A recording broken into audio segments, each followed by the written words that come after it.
Welcome to Fargo Talks Fargo, an unofficial podcast on the FX television series Fargo, hosted by me, Bill, and my buddy Charpie. We are former... Wait, I'm still how do I screw this up? It's 4 years. 4 years of doing this with you, or 4 seasons. You're a former what?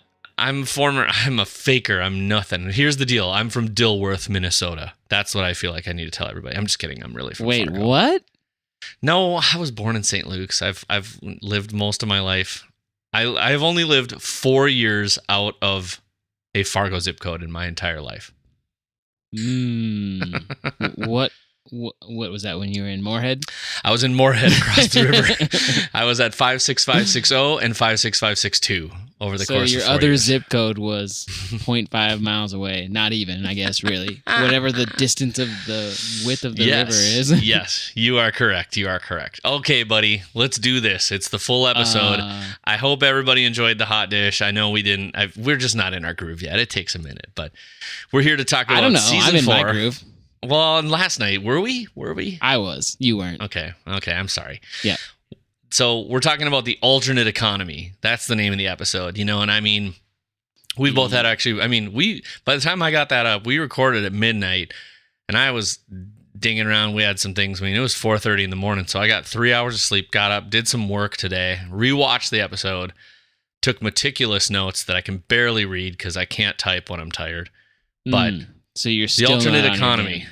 I'm hoping this glass of bourbon is going to make this one's on me. This glass of bourbon is going to make me a better man. Actually, that will probably help. Yeah. You get on the bourbon and I can just sit back and it's just like ride in the back of a Cadillac.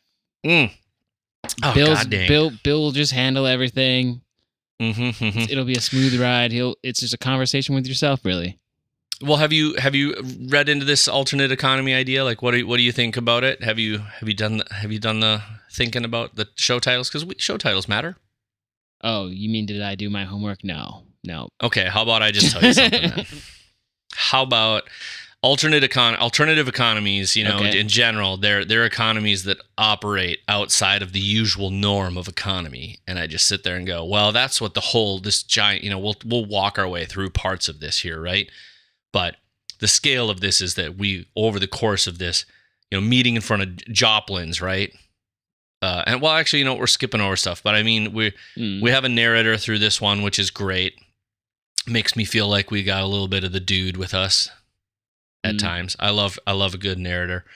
But yeah, all these things at Joplins, these are all alternate economies. It's crime. They're outside of the normal spiel. So we're flopping back and forth from 1950 back to these things. But, all this Ethelrida Smutny is kind of who brings us into this story, and what did you, obviously, I think they set a pretty serious tone with coming in with that, the Frederick Douglass quote about, I stole this body from my master and ran off. What did you feel like that kind of the tone that it was setting off right out of the gate? Did I ask too hard of a question too early? I think so. How about you really like setting me up for some sort of epic answer that I don't have. No, I just thought it was a very pace-setting moment where it's very clear that we're going to be examining this story from a much different angle than we typically have in Fargo. Are we? I think so. But I just thought it was really interesting. This is a report about our history, and and they cut back to 1900 Casey, Missouri. I love that they say Missouri, but I was trying to figure out. I love to figure out what the story is behind all of these people meeting in front of Joplin's department store. Like I kept thinking, is there a Joplin reference? Is there? Yeah, I was really trying to go back and forth with the Joplins thing as well, and just kind of trying to equate it to what I remember. Well, we didn't grow up in Kansas City, so we don't have any of those types of references. But in Fargo, we had a department store right downtown. Herbst. So that's what it made me think of. Actually, my great grandma was there. But the events, so they would show these meetings. The Milligan. What did they call it? The Milligan concern. So the original one that was on the one side was the Moskowitz Syndicate. Yep. Right? And then the Moskowitz Syndicate was meeting up with the Milligan Concern. Right. And did you notice that over this course, though, as people think about this while we continue to talk, did you notice that whoever came in on the left side of the screen and was met on the right side of the screen was going to be wiped out by whoever was ever on the right-hand side of the screen? Mm-hmm. So they would meet at this department store, but the events where we would see these massacres and whatnot, that didn't happen in the department store, right? Yeah, I think they would meet there, and then I think upstairs is where they were having these... in there? I don't know. Is that where the exchanges were happening? The child trading and the foot stomping and all of that stuff. But yeah, I mean, just interesting. You got, and did you read any of the stuff like Liev Moskowitz, 1859 from Chicago for extortion? Here's the interesting thing that I noted, and I noticed it the first night, but I'm bringing it up here because I double checked it. Every one of those guys who had a soda mugshot, they were all 5'10". Every single one of them was listed as 5'10". I can't tell if that was just lazy filmmaking. Really? I didn't. Yeah, go back and watch. I had to double check. No. The dudes, like when they would cut to those black and white kind of like mugshot looking photos of each guy. But Omie Milligan. But I love the fact that his crime was buggery and perversion. But yeah, I mean. 1900, you got 1920, the stomping of the feet, and the trading of the kids to keep this peace. It's really, I finally thought about it a little and I thought, what's it all about? And it really is. And I think they talk lightly about it, but I mean, it's this concept of nature versus nurture and what is your family? What is your tribe? Who are your people? Will you do that? I mean, that's some tough stuff, but there was a lot of this flopping back between that and Ethelrida, the circumstances she was going through at her school, which were tough. Mm-hmm. Go ahead. Was there a name for this ceremony or ritual or tradition of some sort where it was like referred to that I missed?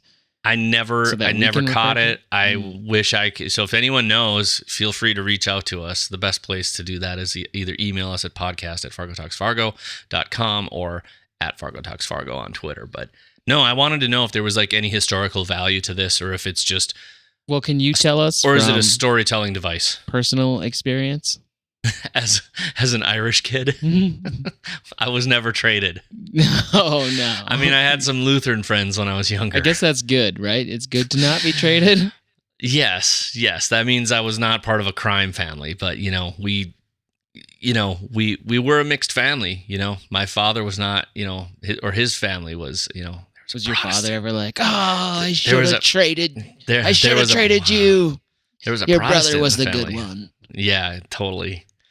No, I just the whole Ethelrida thing is kind of like keeps coming back to me when they keep cutting back to her in that scene where she's in the office, just trying to figure out how intelligent and what kind of narrator she is. And, the lady, just the constant, what'd you do this time? Like it's as if everything's always her fault due to her, her being black. And when she says, she punched Dolores with her eye. I didn't catch that till the second time I watched the show, and I was like, "Well, that's a good smart ass remark." But the only thing I was also trying to catch was she walked by that janitor twice, but the second time the janitor was like polishing there was a tornado, like a twirling tornado thing on the wall.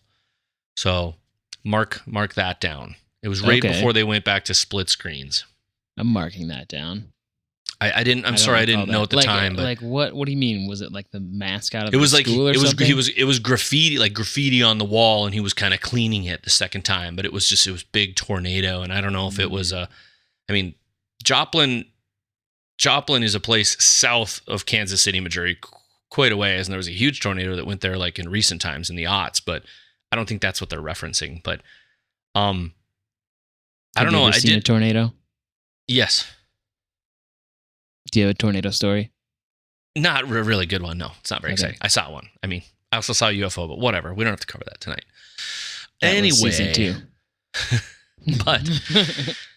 but But no, I did at times.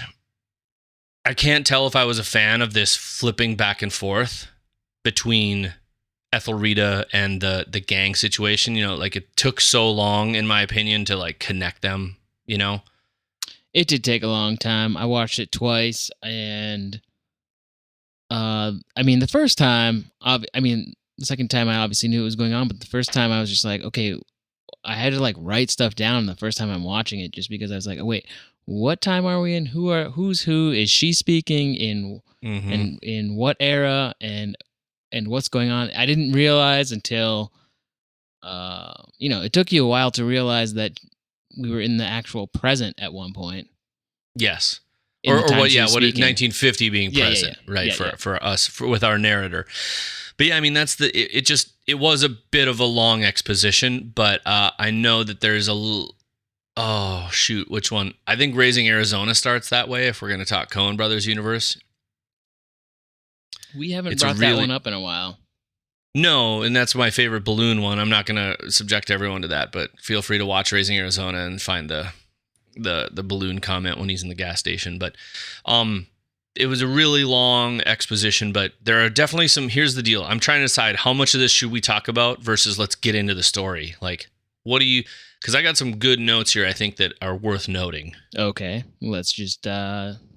So just because you were talking about the kid trading, right? Yeah. The swapping of the kids and this whole thing, and we've got, eventually we get to the Milligans and the Fadas, and I will say, that whole like back and forth thing, like standing on the street and then they fight, then they kill, then they fight, then they kill. Have you ever heard a song called "This Land Is Mine"? It's like, this land is mine. Anyway, if you look up "This Land Is Mine," there's this video on Vimeo from many years ago, and it's about, the Middle East and how people keep coming together, and just new group after new group after new group come with their own interests and they claim it. It kind of reminded me of like a low level "This Land Is Mine" video, and it's an animated video, but I'd recommend checking that out. But anyway, so everybody's 5'10", the Fadas, the Milligans, the guys that they show their stuff. But you're 5'10". I am actually 5'10". Yes, but the thing that I finally figured out how to just hold on to was that on top of explaining the crime history in the area and the moderately rough history that I would say the Irish and the Italians have dealt with, because I'm not, in today's current climate, I'm not going to even pretend that it's anywhere near being black or African American in this country. But I realized after the second time I watched that there's the one kid who gets traded twice. Mm-hmm. And that's Rabbi. Yep. And I didn't realize that the first time through, that's why the first time he did the thing, and then he eventually went the other way and then shot, so it goes from first you shoot a kid, your dad makes you shoot a kid, which is terrible. And then from there you get pushed off again, not even as the youngest. And so then you turn on your father. So I think the fact that he is clearly able to be swayed by, this Irish backdoor kid swap, that he's gonna. I think that's what's gonna make his Rabbi's character, he played by Ben Whishaw, is gonna make him very interesting, and the fact that he is the one kind of looking out for the kid. He says something to the effect of, be who you need to be, don't forget who you are. And that's when Loy says, you from Dublin, Italy? Mm-hmm. Like, so clearly everybody knows he's been passed around, right? I was wondering while I was watching, I didn't think it till just now. I was wondering, like, how long do these exchanges last? Is it just like when the time is right, they swippity swap again? I think they last as long as the relationship. Because we could kind of tell, like, because when they were due again and he got traded again, what was the difference in years there? Like 10 years? Well, my guess is that, so the Irish go in there, they shoot up all the Hebrew Jewish dudes, right? And then they get their kid back.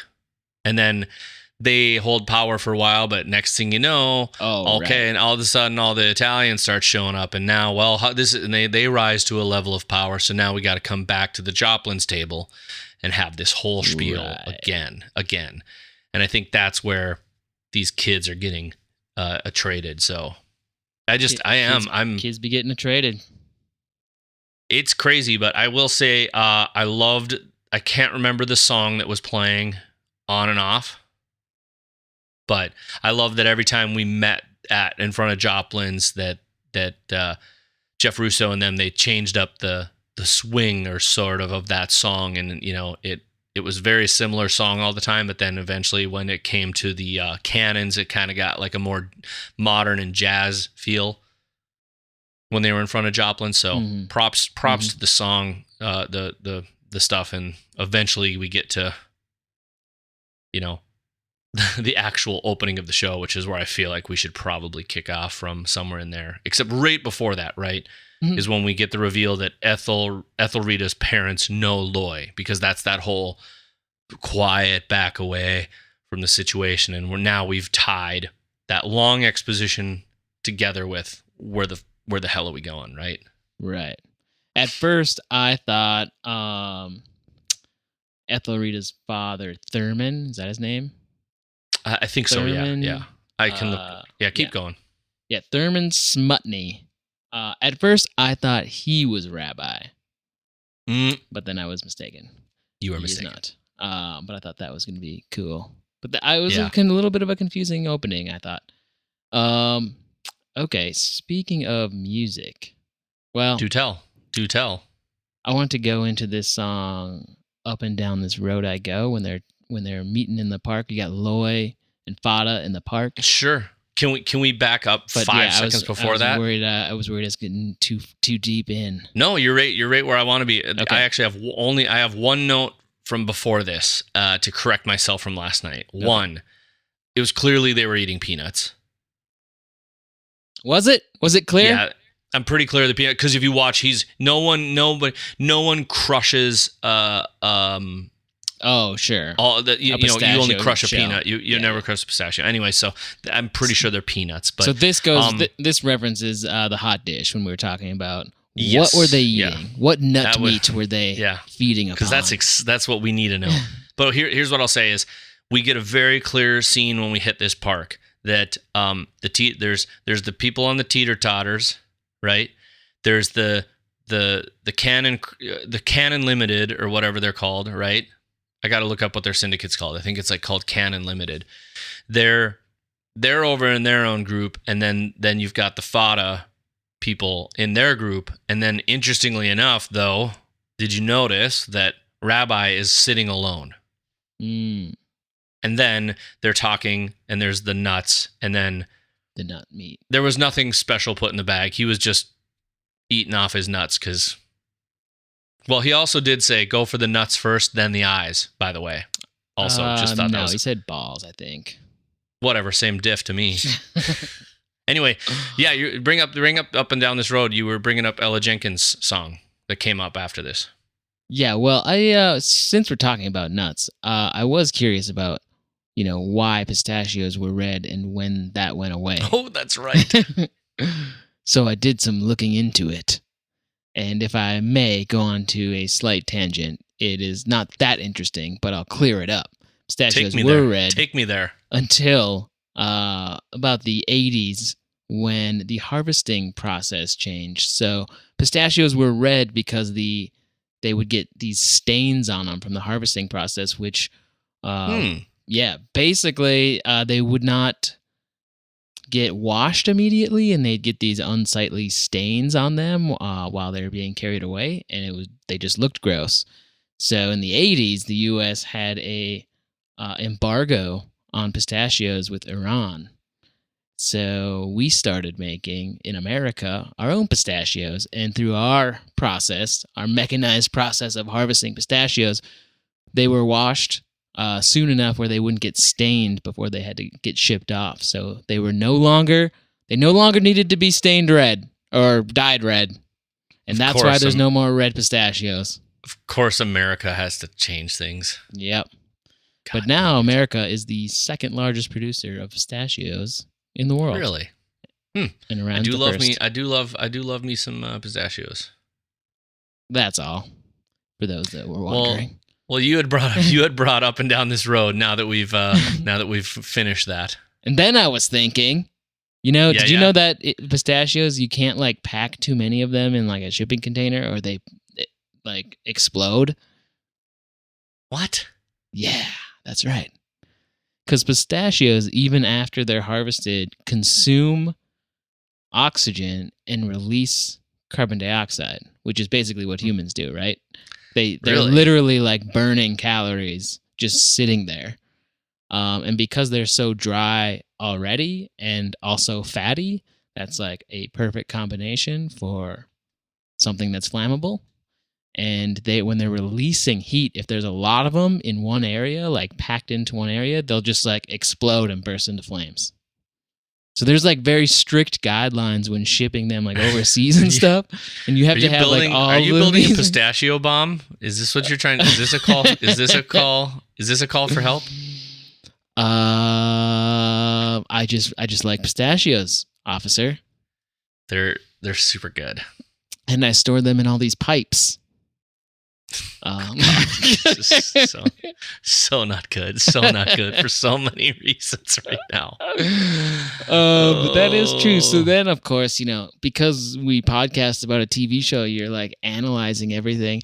Apparently, not analyzing it enough to know that they're obviously eating peanuts, and now I'm thinking they're eating pistachios because maybe I want them to be eating pistachios, and then I'm thinking like, oh, I see. He's getting rid of pistachios so that they don't like burst into flames. Yeah.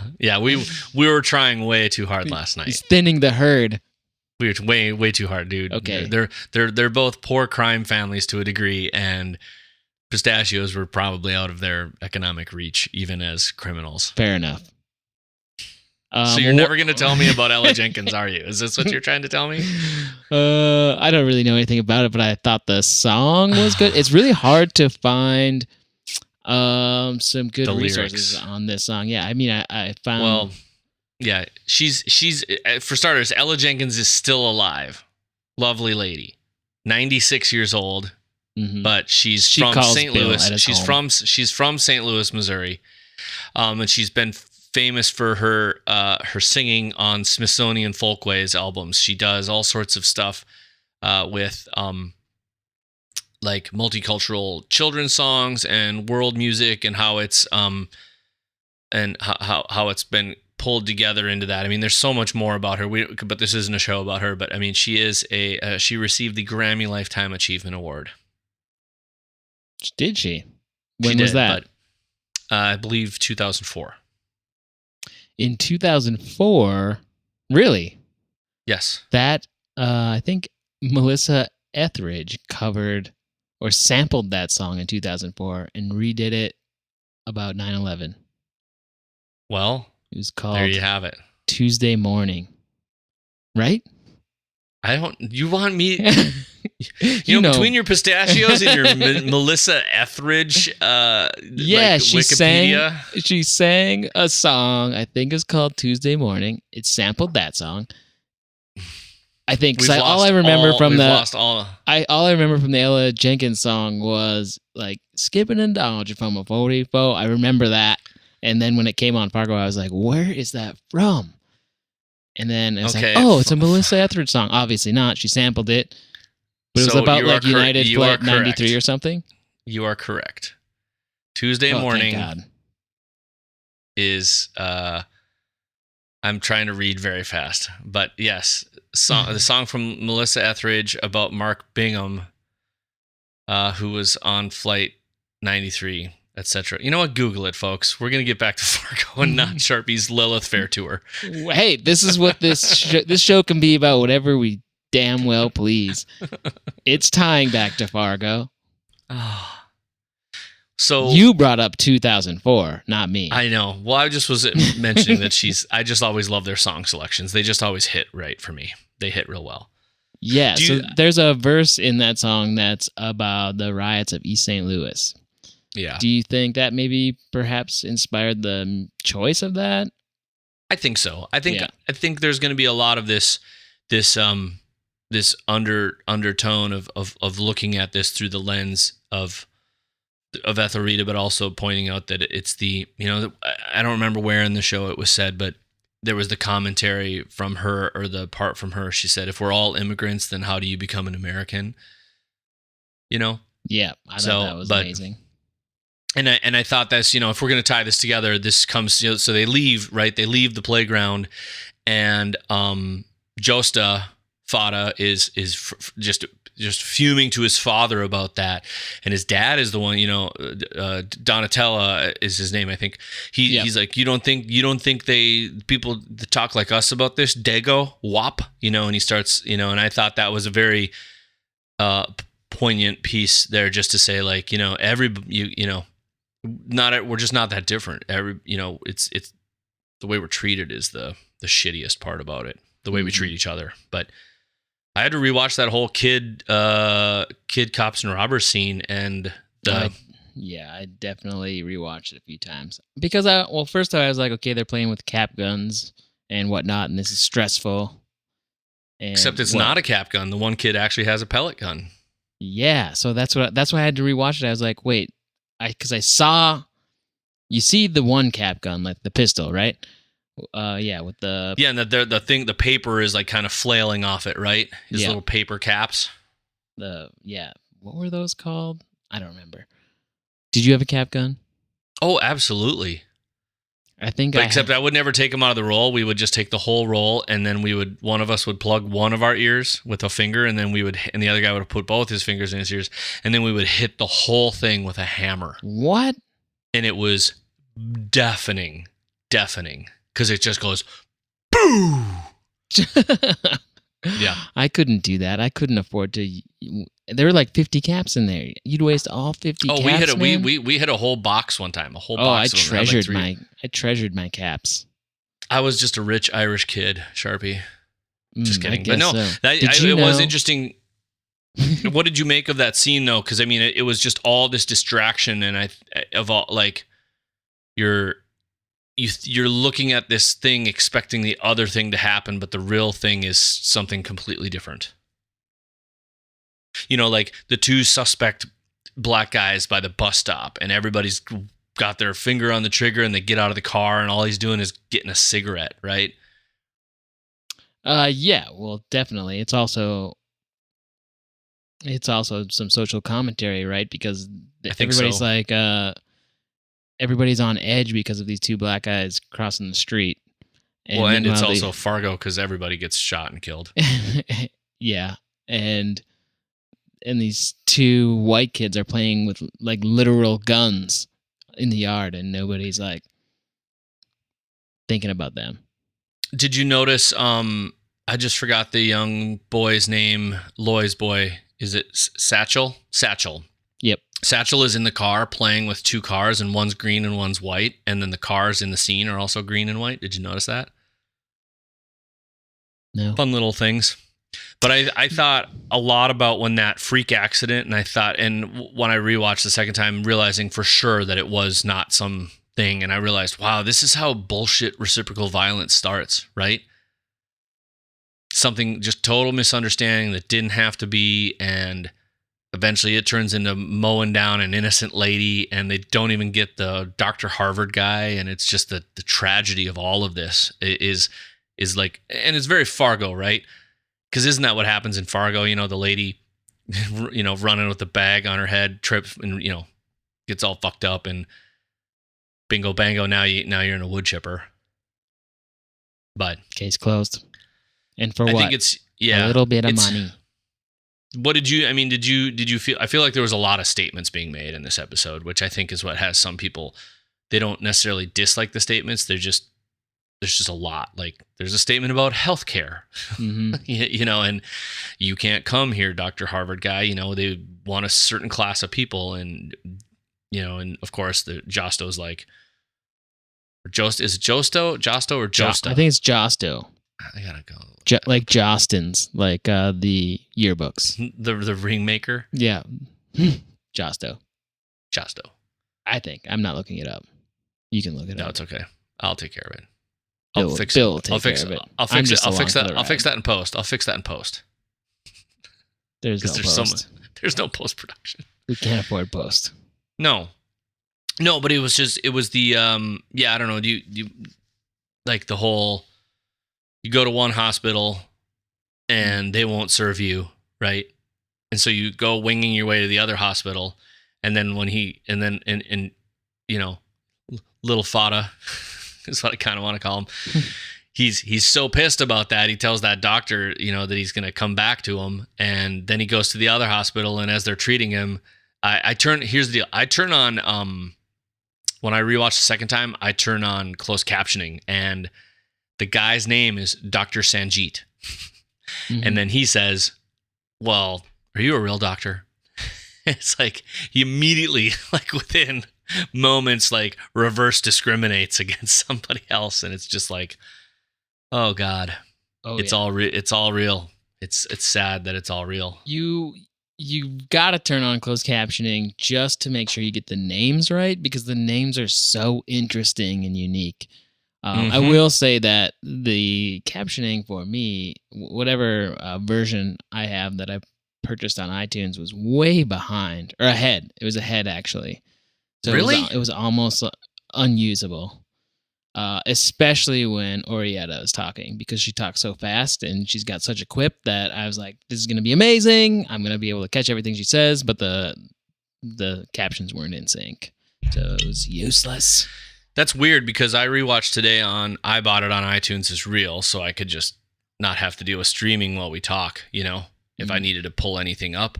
And everything was spot on for me. The only thing I didn't like was the fact that I bought the show and then they still put a ad for another FX show at the front end.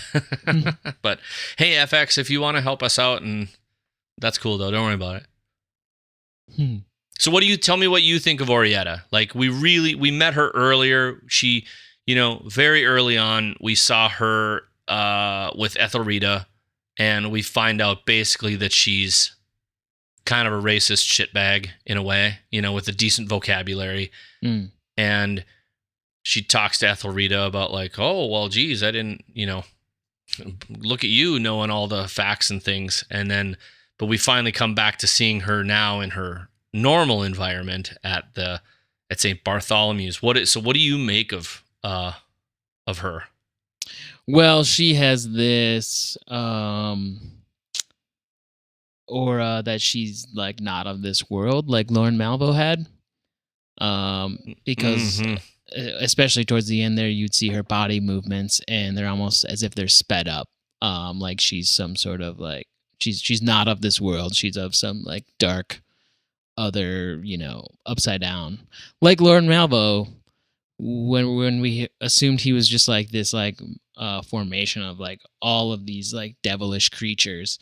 That's kind of what I think she's like when she's walking across the street and everything. She's got this sort of like cadence to her walk that's like she's walked out of the Ring movie or whatever. What they're doing in like popular culture horror movies now, where all the demons are like sped up and walking on their hands. Yeah, she has that like, vibe to her. She does have like a different pace. Like Lauren just kind of glided and strided, and then Nurse Mayflower, she's a little bit different. When she speaks, she's a little quicker. When she walks, she's a little, she's kind of got a, gotta get there kind of walking thing going on. But I think you're right. She is kind of our representation of evil in the world. Mm-hmm. And she has a little bit of like a religious hint to the things she's talking about. There was a little bit of a nod to Lorne Malvo when Josto and Orietta are doing coke, or doing blow. Are you gonna bring it up? Doing some chicken powder in that room, and Josto's like, aces. Yeah, I caught that right away. I was so excited to see that. I was like, yeah, I want to know who came up with that, and is like, we got to make sure we get aces in somewhere here. Yep, gotta happen. Yeah, aces was good because it was. Plus, it was actually wasn't the aces. It was after she said, I shall attend to him faithfully until the Lord arrive. Mm-hmm. Aces. Aces. What a weird thing to say. Not, thank you. You're so kind. Aces. So did you? So right after that, that's immediately after that is when the little bing bing, and then the frog song comes up, where this Eden Abez song comes up, and I totally didn't have time to look back at the Rooster Prince to figure out what we had talked about in that. Did you at least look up this Eden Abez tune at all? Yeah, I looked it up, and I remember us talking about it, but not really. Yeah. It is interesting that it comes back though. Yeah. So maybe we were on to something, and now we have no idea. We should try to see if we can come back to this, at least just touch base on it, because we both got a little sidetracked on some. Let's do it in the next hot dish. Yeah, just to see what's up. Let's talk about what. Well, I was gonna ask you something, because you come from a background, I think, in a keen eye in film and filmmaking to a degree. I know you've never made film, but you don't have to make things to know about them and love them. But what did you make? Because I want to get to another one of these split screens in a minute. But what did you think overall? Of all the split screening and multi screens that you were seeing earlier? Did you feel it was useful as it was in past seasons? Because you had said you really loved it, but I just want somebody to explain it to me, or if I missed something. Yeah. I'm missing something. Or at least that's how I'm left feeling. At first, when I saw them doing the split screen stuff with the squares and things, I was like, okay, that's cool. I like that this is back. I remember season 2 brought that in, and it was very fun. And season 2 had a great color palette, and just a really good aesthetic to the overall tone of all of the shots. And I thought the split screens was a really nice just sort of amplification of that. And in this, you're seeing a lot of like vertical and horizontal divisions. And at first I thought it was like Roman numerals or something. And then I was so you're seeing like a lot of vertical stripes, and sometimes they're showing like different characters, and sometimes it's just chopping up the scene, the same shot. And I wasn't sure if we were like seeing some sort of like text, or if it was just weird to me. The margins between the divisions were slightly different in some cases, I believe. I don't know how I felt about it. It didn't seem very artistic. It didn't seem. Or I'm just worried I was missing what they were going for. That's what I know. That's what I know I'm missing. So I'm definitely lost there. And maybe my opinion on that will flesh out the more we go. But I don't know what to think right now. I'm definitely lost in whatever that's trying to be conveyed. Or maybe they're not trying to do anything. They're just trying to throw up some cool designs. I think for starters, you're touching on something I just want to talk about. I mean, I've always loved the color palettes that they choose. The stuff that's happening at St. Bartholomew, that greenish tinge and that stuff, I just love it. It just has this like little bit of a, I just forgot, Wes Anderson feel, like the color, like that just uber aqua and green. But if you look at Nurse Mayflower, it's just so interesting the way the redness or the orangeness of her hair sticks out along with the lipstick. And with that color palette and the color grading they're doing, it's just really, in those scenes, it's almost interesting how much more it pops when she's having these first conversations with Josto. Like there's something more going to come of their relationship, I think, because they've got it, but I don't know. She's definitely something. That was a bold statement of me. She's definitely something.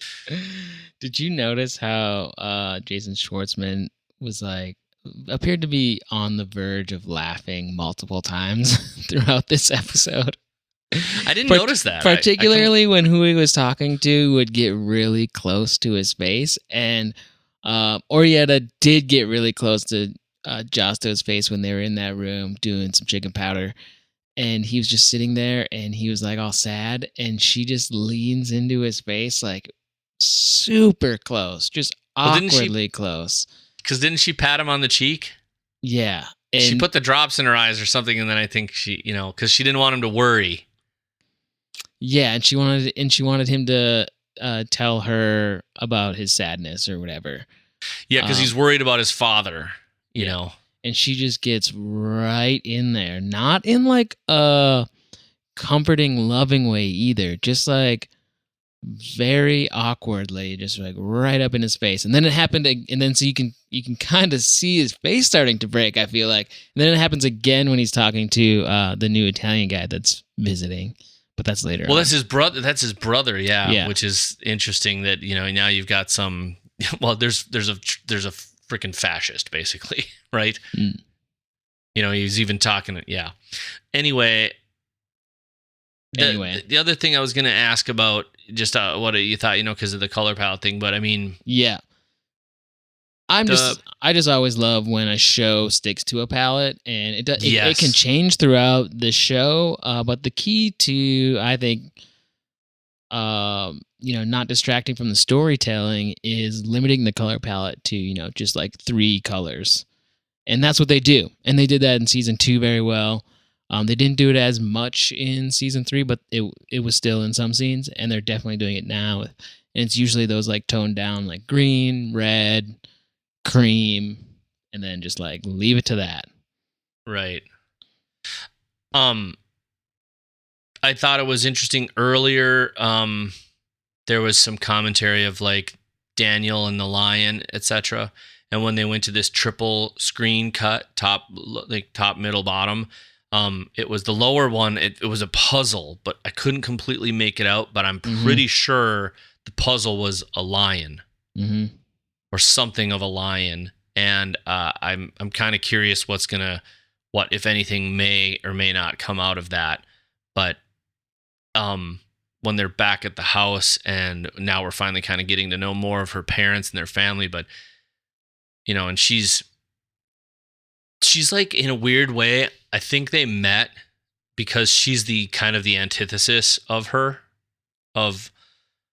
Mayflower. Do you know what I mean? Like, she's just as worldly and just as smart, but she's not awful. Yeah.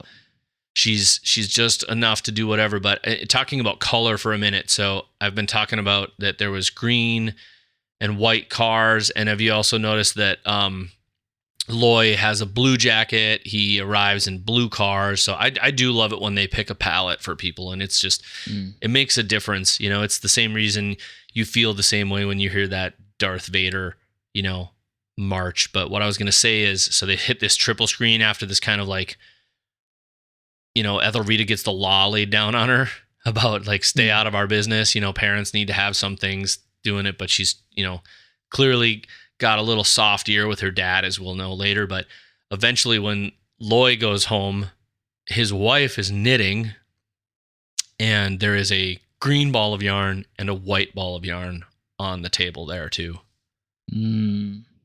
That's a good And catch. I don't know what those things mean, but that's the problem, is that when those things kind of get in my in my mind, I don't know how to stop seeing them. But it's just very, if you go back and look at 4852, they're in the living room. The kids are playing on the floor, and he and his wife, whose name escapes me, starts with a B because she's got it monogrammed on her blouse. But she's knitting something, but it's like red and white.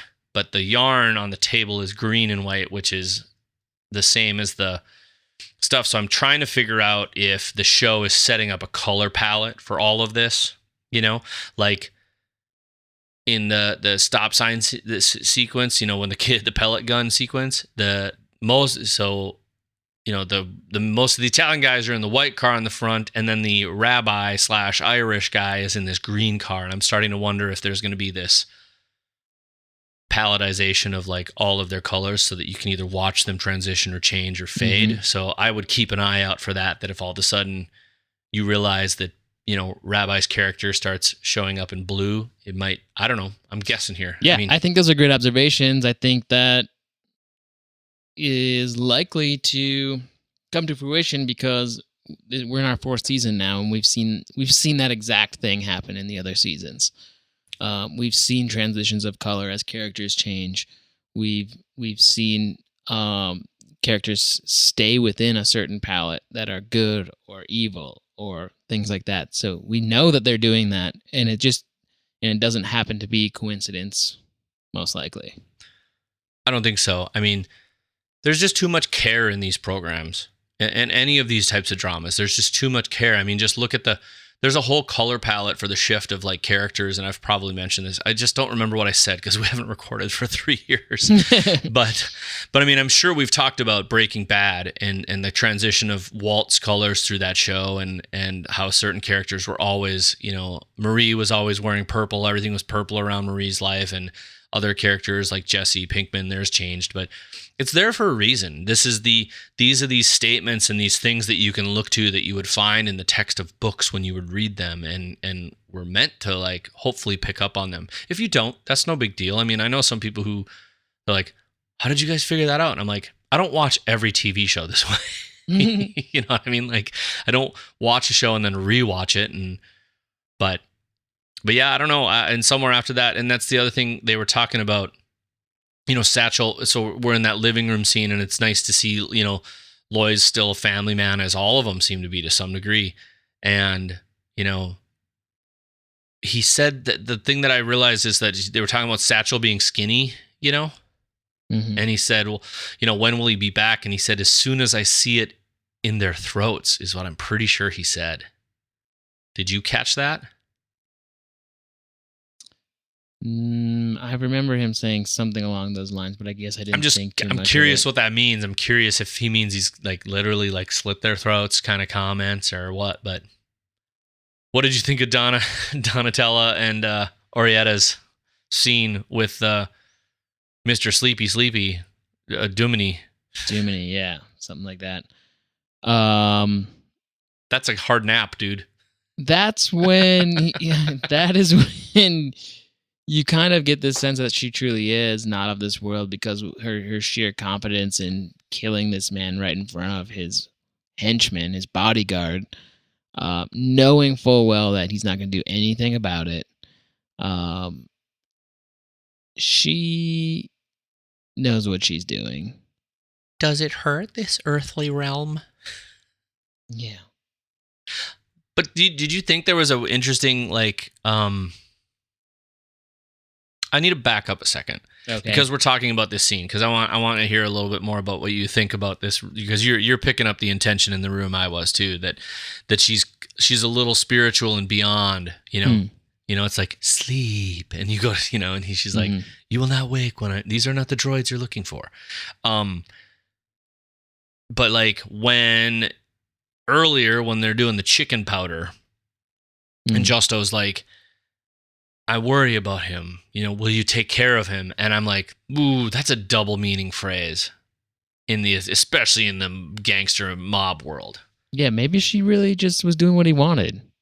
Well, yeah, but that's what I'm saying. Like, was it, will you take care of him? Because he clearly had some disagreements with Donatello in the car about doing business the way he was doing. He's like, this is my town. And his dad was like, and then he farted and it was all fine. But anyway, but yeah, as it usually is. But in the room, that murder scene is. That's a good point, though. Maybe it is a little bit more simple than what I'm thinking. Maybe. Well, what say what you were thinking? Wrap that out, flesh that out. Maybe they do know each other and better than we think we do. I mean, it appeared that they had just met in that hospital, right? Oh, I don't think they know each other. You don't. I just meant like, what was his real request? Okay. I don't know. And even regardless of that, what did she hear? Just another one of those. It's a misunderstanding. No one sniped the guy. It was just a bad BB pellet gun went crazy through a window and caught the fat guy in a vein, and he's bleeding out. So misunderstanding. Now, I want you to take care of my father. And she was like, I will look after him until, his earthly time comes, or what, and it's like, but of course she would hear that because that's what she wants to hear, right? Because she's weird. Yeah, maybe she's just a weirdo and that's what she wanted to hear. And she's just a nurse that likes to kill people. Yeah, but I don't know, man. I still blame Duminy. He calls her a murderess. I mean, just the creep. He thinks the Lord won't want you if you're ornery. What? That is a very Midwestern thing. Mm-hmm. Ornery? Don't you think? Ornery. Yeah. Do you hear that? Do you hear that out of the Midwest very often? I guess you don't hear that in certain age people, period, do you? Well, you've never left, so I guess you can't form an opinion. I have traveled. I've been outside of the state 2 or 3 times. Man, I never went to the came Twin across Cities. the word ornery. Yeah. Oh, yeah. Well, I would definitely get it when I was younger. I would get it. Yeah, when I was. Yeah, for sure. Ornery. Yeah. What anyway, plus the way she stole his ring. Ooh. Oh, that was disgusting. The sound. Well, that was also a clear. Cranked up the gain on that. You can even hear her watch ticking. But clearly, she's done it before. This ain't her first rodeo on killing a person and/or sucking their finger. Not about the ring, just sucking fingers. Just weekend weird stuff. I bet they smelled like peanuts. Yeah. But I mean, this is where that eventually the song comes on and she's, it's the circle, will the circle be unbroken, right? And then we cut to this really nice scene of both men in split screen, but they're not direct shots. They're shots of their reflections in windows or through windows. I thought that was kind of a nice little piece because now you're looking at these two people saying, yeah, will this cycle continue? Because like I said that before, for real, it's this constant episode of reciprocal violence, and it's all started from just pure lack of knowledge. You're out of your fucking element, Donnie. You don't know. But do you think Donatella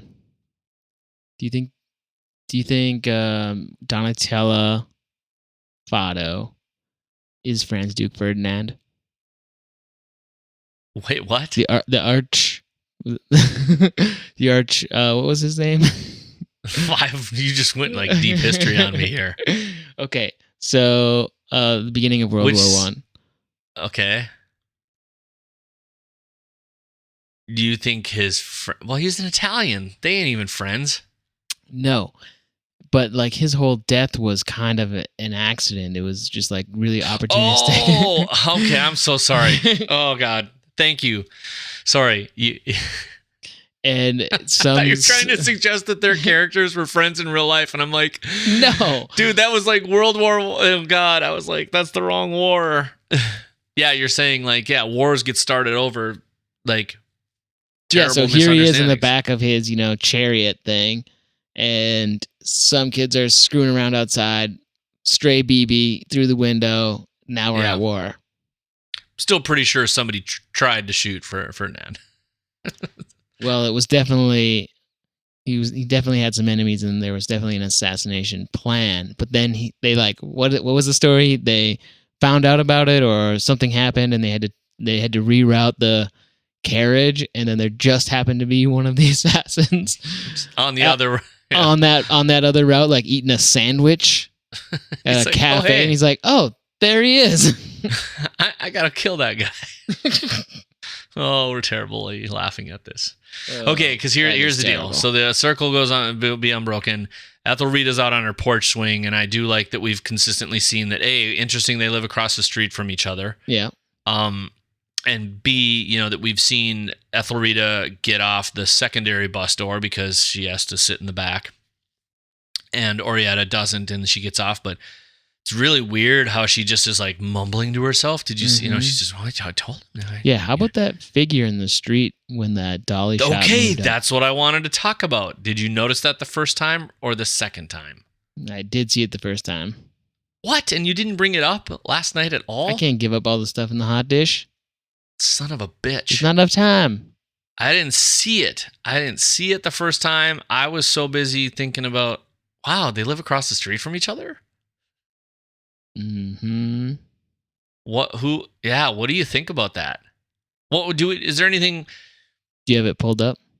Well, no, but I just was going to say, before we get to that real quick, I mean, like, there's interesting conversation of just the soft and interesting relationship between Ethelrida and her father, that he comes out and, says, well, even though you're this old, maybe sometimes it's not so bad to have a bedtime story.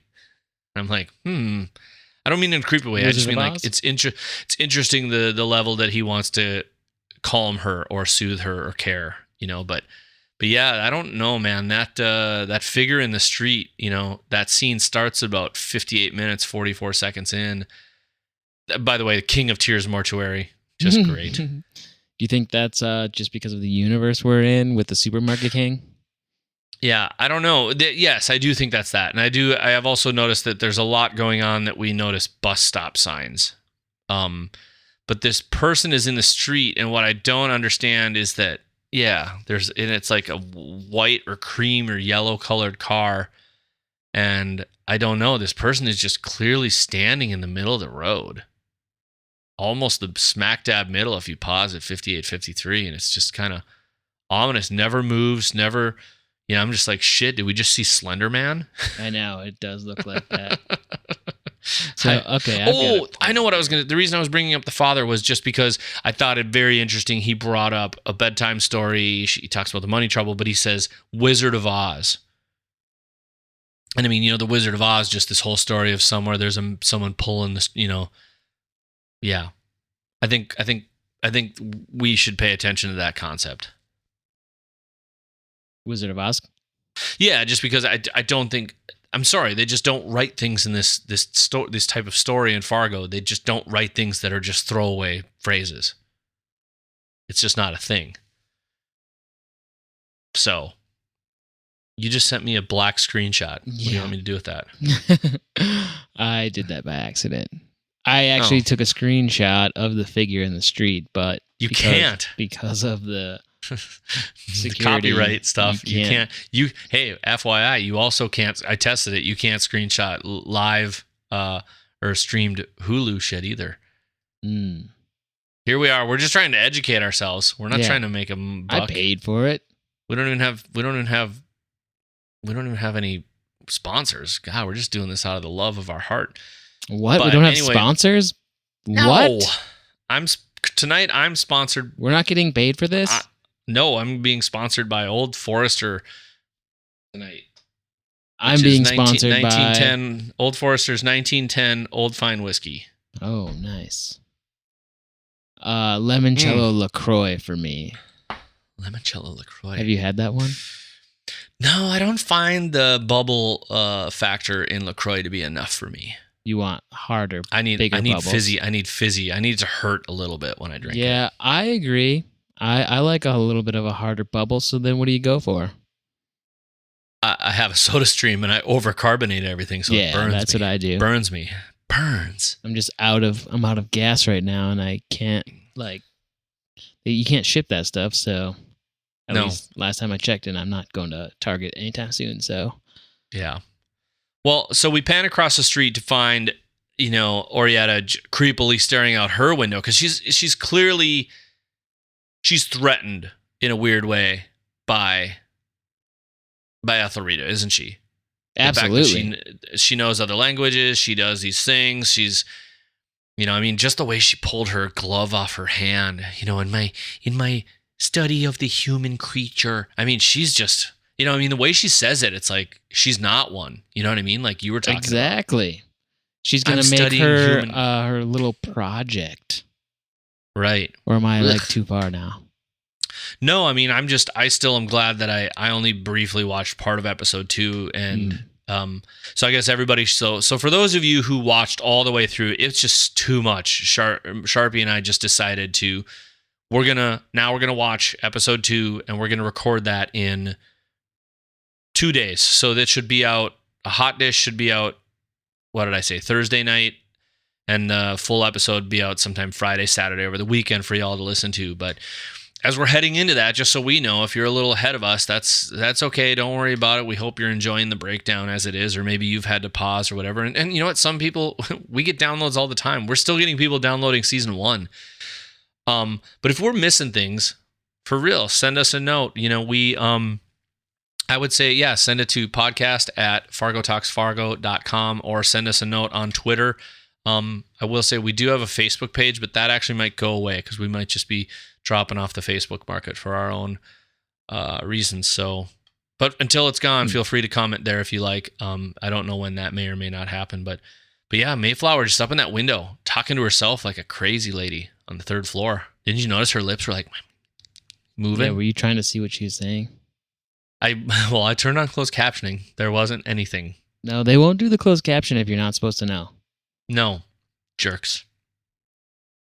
So I don't know. I mean, anything else dogging you? I mean, well, we didn't really get to. We're running low on time here, but we didn't really get to talk about the whole credit card business plan. But I think here's the reason. Okay. Did it matter? I think we'll see. We'll find out if it matters to the story. Yep. But I thought it was interesting because I looked up the history of credit cards and like when they were invented, and I don't know a terrible amount, but when he slaps that big old metal card on the desk of what's his name, Clayton Winkle or something like that. Yes, it was. And Clayton, he does give a little. Winkle say. He does give a little bit of a Jerry Lundegaard reference there, and he's like, "Well, what are you say? What are you saying?" When they're trying to explain the whole credit card thing, but they slap that big metal card down, and that's how credit cards really were in the very beginning. Yes. They were made like giant dog tags that basically just had like your name and address on them. Oh God! I mean, even when I was young, my mom had a store, and you would put it in the big thing, and you go clunk clunk, and you would drag it over the. Yeah, I remember those. The thing, and you'd get the big reader, and then you would put your own metal plate in there because it stayed in the machine. The big. No, I mean that's what I was trying to decide. It's just like they tried to pack so much stuff in there. You know what I mean? Like when they were talking about the religion, there was the joke about the Jew part or the Catholic part or there's so many things. They packed a lot into this episode, and I think that's what made it interesting to watch twice, but as most people I think only watch something once. How are you going to catch all that? That's a lot. Mm-hmm. I don't know if the credit card is going to go anywhere, but I think what's interesting about the whole concept of that business plan they have is the idea of it's not what you are, it's what people think you are. Yes. So that might play into their whole gang war. It's not really. Well, it's not really about being rich. That, it's about looking like you're rich. But that's the Wizard of Oz too. Mm-hmm. There is no wizard. It's just this. Who's behind the curtain. And behind the curtain sometimes is a massive disappointment. I mean, and list yourself all sorts of places where we have cribbed or stolen ideas and profited from them that came from the Black and African American communities in the context of history. It's the list is lengthy and unfortunate.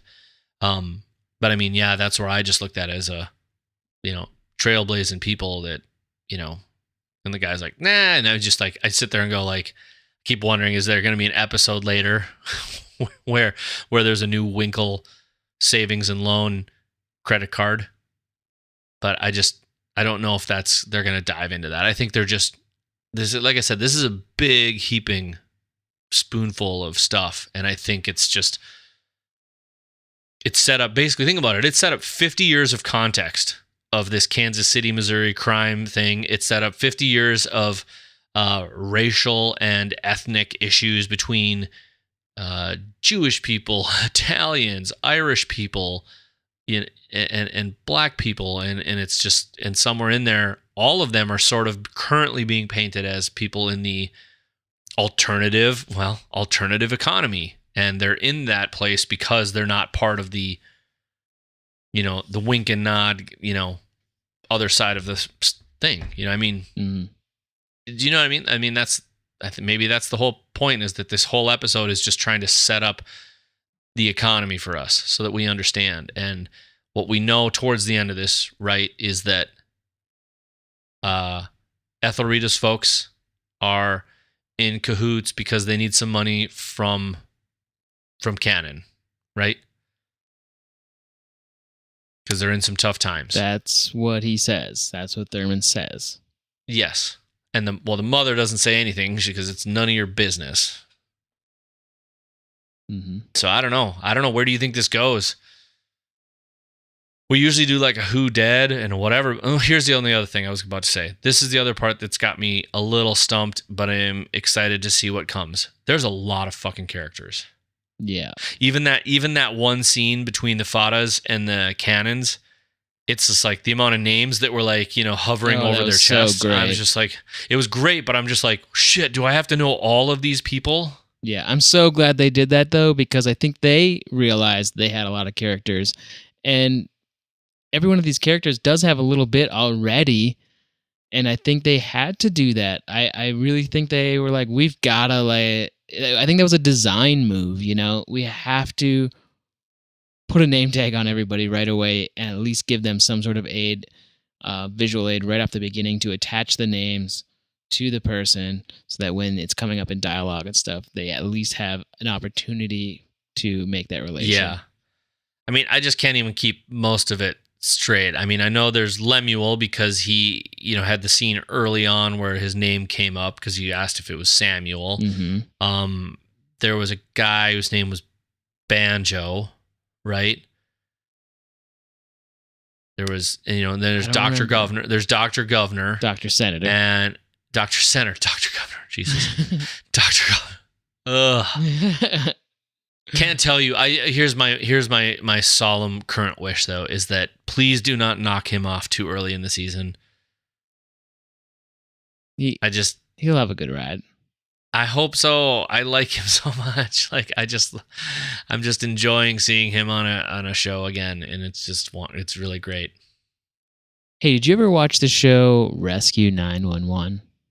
Do you remember that show? Yes. I think there was a Rescue 911 episode. I'm fairly certain. Wait, Rescue 911. Yeah, with William Shatner. The Shatner show? Yeah. You know what I was thinking of? I was thinking of Rescue Me with Dennis Leary. Oh, that's that fireman show? Yes. Rescue 911? Yeah. Oh my God, this was like a reality show. Yeah, it was about real 911 calls. Okay. And I'm fairly certain it was this show, but I remember the episode very well where a guy was in his house with a BB gun, and he was shooting it, just like dry firing the BB gun at flies. And lo and behold, a BB gets in the barrel somehow, and he fires the BB gun at a fly that's sitting on his screen window, just the screen. The BB flies out, shoots a kid in the yard, like next door, right in the chest, and punctures his lung. And I remember that episode because he was talking about it, and they were describing it, and like air was coming out, and like bubbles of blood were coming on this kid's chest, and they had like the whole 911 call and everything. And anyway, BB guns. I hate this because I'm pretty sure you're totally right. If you Google it, I think there is a Rescue 911. I don't know. Rescue 911. Boy versus BB to the heart. Yes. That's the episode. Yes. I didn't even look that up. That is from my real memory. If I wasn't so terrible and had so many other things going on, I would be like, this is in show notes. But if you just Google Rescue 911, Boy versus BB to the heart, that is the letters B here, and I'll B. bring it back around. Watch this. Oh my God, please do, because we got to get this thing. We got to wrap this. We got to wrap this thing up neat right now. We've already lost half. Do you of our remember? You're old enough. This kid would be about my age. You're old enough. What does that mean? Because you can't be younger than me and probably remember this, because I think this kid was my age. But I think his name was Alvaro something. What are you talking about? It would have been about like 88, 87, 88-ish. Rescue 911. Are you talking about Alvaro Garza? Yes, Alvaro Garza. Remember, he fell through the Red River. This little boy must have been like 7 or so 6 or 7. Very young, very young. Okay, so for those that don't know, this kid and his friends were playing around the Red River, which is the river in Fargo. It separates North Dakota and Minnesota. And the kid fell through the ice in the middle of winter, through the river, spent 45 minutes under the icy water. Yes. They eventually pulled him out. He was 11. He was 11. Okay. So he was a little bit older than me. He is a little bit older than me now because that guy survived after being underwater. Frozen water. Not ice. Frozen water. They're different. Yes. For 45 minutes. Yes, and the doctor who was credited with helping save his life was Dr. Kudrowski, who lived, if you go to the end of my block I grew up on, turn left and go down 3 blocks, and that was really? the Kudrowski's I did not house. know that. Well, yes. There was a Rescue 911 episode on that. There was. I remember that. And the opening credits of Rescue 911 show footage of the Fargo FM ambulances during that emergency. Well, so there you go, I brought folks. It back now you know. Totally unplanned. That really worked out well. Yeah. I won't bum you out about that. What? I don't think he's. I can't remember. Did he not make it? No, I don't know. It doesn't matter.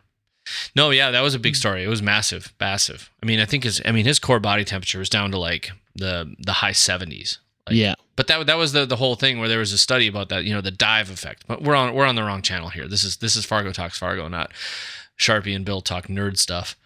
But I'm really honestly looking forward to some things that I know that are coming, because obviously there's the angst coming with the fact that Josto's brother is coming from Italy to visit, and all of these things that are happening. And clearly we haven't even met the mother yet. And he was just like, yep. He's like, tell Antonio Scarliotti, body bing bing boom bang bang. I can say that. Do you know what I'm talking about or not? Do you know?